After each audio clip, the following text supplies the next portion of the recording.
This is Femi Igbodipe reporting with Cheap Sushi, and you are listening to the second half of Cheap Sushi's interview with Bo Jankans. Sometimes I feel like I'm better off, worse off. A hardcore turned soft when my girl's gone. Acting like a dick, feeling like a jerk off. Drunk text messages to get my words. Referring back to an article written on you a couple of years back, you considered yourself a sponge, basically absorbing as much information as you could from other artists. So with that said, what is the most important thing you've learned about being an artist so far?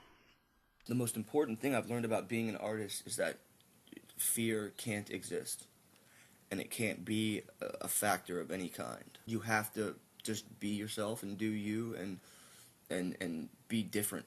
You know, just do something different, man. People don't want to hear the same thing. You know, as an artist, you can't be scared to go outside of the box or do something different in fear of what people might hate about it or might think about it. Like, you just got to do it. And 9 times out of 10, I think you'll find that people will gravitate towards it or hold on to it or find something in it because it is different and they've never seen anything like that before. Or, you know, that shock value that goes along with art is a powerful tool if you know how to use it and you can use it. So I think the most important thing is just being yourself, being different, and not changing for anyone for better or worse. Just do you, and if people like it, great. If they don't, that's cool too, you know.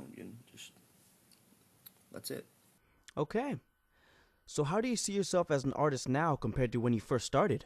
Oh, I've grown a lot, I like to think. I put more thought into what I'm doing, as opposed to just back in the day it was more based on feeling. Not that it's not based on feeling now, but there is a thought process that goes into my ideas a lot beforehand, whereas before I would just write and it would kind of form itself. Now I kind of think about things, and I kind of, you know, I put together small storyboards for songs if there's going to be a plot like that and things like that. I almost write it out as if it were a script. And then I put it into rhyme form, and now I've also started writing on the piano a little bit, and writing melodies on the piano and then translating it into words and things like that. I feel like I have lost a little of my freestyling ability, as I had better back in the day, I think, but it's still a fun thing to do that we do at the end of shows all the time, and it's still there, you know, I can still freestyle and everything, but I haven't given that as much attention as I probably should. I feel like I'm a little more mature now as well as a musician, you know. Back in the day, your eyes wide and you're on a warpath to just rap everywhere you can and at any time you can, and now it's more about picking your punches and putting a little more thought into every move you make, and not just the music that you're making, the people you associate yourself with, the places you choose to do shows, how often you choose to do shows there, things like that. You know, it's almost putting together a strategy to get heard and get out there. Okay. So let me ask you this question. Do you have any particular artists that influence your music?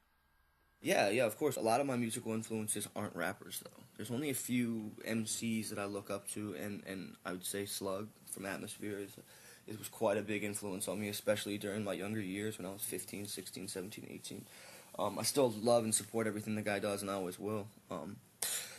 Aside from him, Zach De La Rocha from Rage Against the Machine, he's quite an influence. I love the way he attacks a microphone and the presence he has on a track, and I loved his voice too. I thought he had a great mic voice. And Travis McCoy, I think Travis McCoy has a really cool style. I think he's complex, but he's not over the top. He's dumbed down, but not to a point where it's simplistic. He has a really cool balance between making it very easy for a listener to understand what's going on without having to think too much about it, but with still having to think. And I think he just has a really cool swagger, I guess, charm on the mic, and he has a intangible it factor that you can attach to him, and I think that's really cool. It's something that grabs people, and you know, clearly it's working. So here's a question I ask just about everyone that's into hip-hop. How do you personally feel about the current state of hip-hop? I don't really listen to a lot of hip-hop, to be honest, you know. I listen to a lot of doo-wop and Motown and 70s and 80s rock and older hip hop, but most of the new stuff I don't really dabble with. Like I said, there are some guys I really admire in hip hop today. I think Lupe Fiasco is a rarity.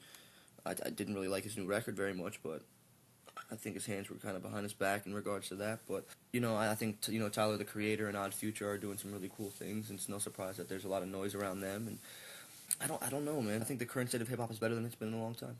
So why do you think the current state of hip hop is better now than it's been in a long time?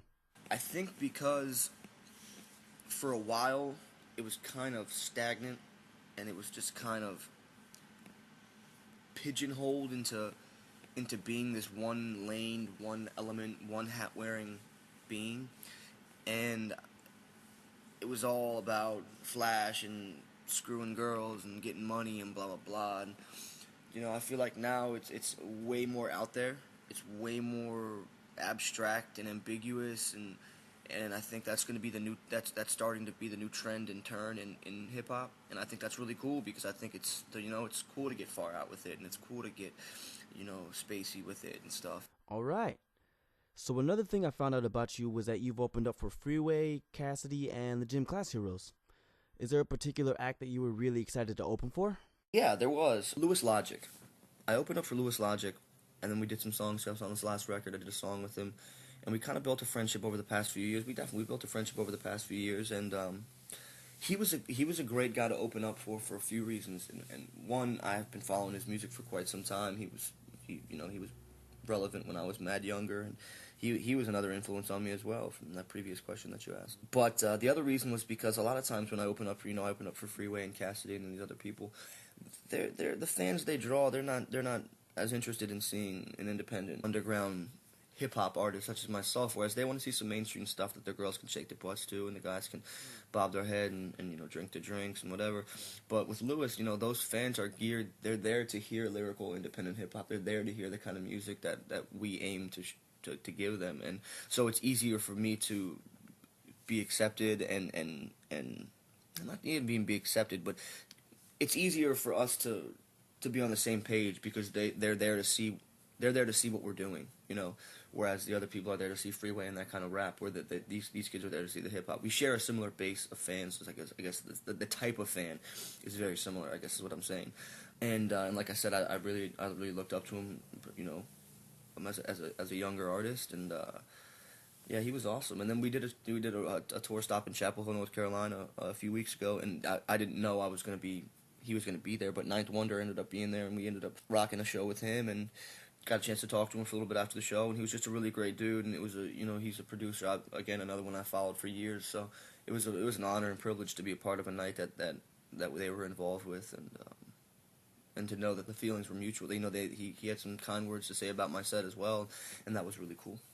So since we're on the subject of performing, what is the most memorable concert that you've performed so far? I mean, I'd have to say the first show I ever did at Club 5 in D.C. with the Sleepy Hollows crew for the Sleepy Hollows Thursday Night Sessions show. It was wild. It was a crazy night. I was 19 years old. I was young. It was unbelievable. My buddy actually got roofied that night and caused a whole big scene, but it was just a funny memory. It was just something we look back on and are like, wow, I can't believe that happened, and we still pulled the show off and rocked the shit out of the crowd, and it was just a great night, man. It was the first time I'd ever done anything like that, so it was special. It will always be a special show for me. Awesome. Unfortunately, we're out of time, and I'd love to keep this conversation going, but before I let you go, do you have any final words you'd like to tell anyone checking this out? Yeah, go out and support local music. Find it. There's great musicians of every genre and caliber in every town and city in America. They probably live in your neighborhood or right around the corner from you. Go look them out, find them, help them, push them, promote, get involved if you like it. That's how it all starts. And thank you to cheapsushi.wordpress.com. Femi, thank you for having us. We really appreciate you getting involved in our movement and wanting to help push us a little more. And thank you. And thank you both for coming up to speak with us. It's really awesome that we got the opportunity to talk. And to all those who are listening, be sure to check out Bo Jankans' album Dumb Looks Are Still Free, which is available on iTunes and cdbaby.com, and his free downloadable mixtape Realism, which features production from Sleepy Hollows, Jay Skrilla of Guns N' Butter, Charlie Brown, Mad Names, and Cosmo Epic. Realism is available for free download at www.bojankans.com. It's like a balance beam, I'm always balancing the you, the me, the I, the we, and see it's challenging. I know what y'all wanna hear, but I don't write that. I know what y'all like to feel, but I don't like that. That's why I made this tape dark and gritty, so the next shit that I put out can be polished and pretty. I'm the opposite of opposite, and opposites attract. Ain't no stopping this, so stop it, I ain't stopping till I'm stacked. I promise y'all the stats, so I'm providing y'all the math. 2 albums, 4 mixtapes, and that's barely the half. And on top of that, I was out like every fucking week, 18 shows in 2 months.